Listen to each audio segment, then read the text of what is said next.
All right, guys, several of you had questions about graphing these linear functions. So I'm going to show you how we do that. So first of all, these are already in the correct form, which is very helpful. So this number on the end is called your y-intercept, and that tells you where you start on the y-axis. So the y-axis, remember, is a vertical axis. X-axis is the horizontal, so I'm going to go up to 1, 2, 3, 4, 5,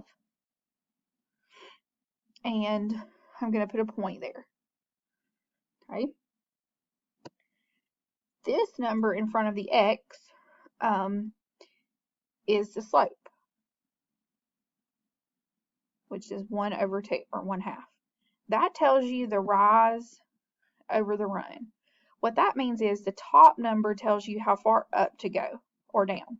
Since it's positive, we're going to go up 1. And then the number on the bottom tells you how far to the right to go.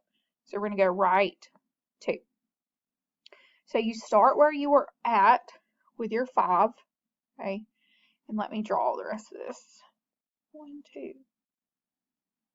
Okay. So we're going to start at our 5, and we're going to count up 1.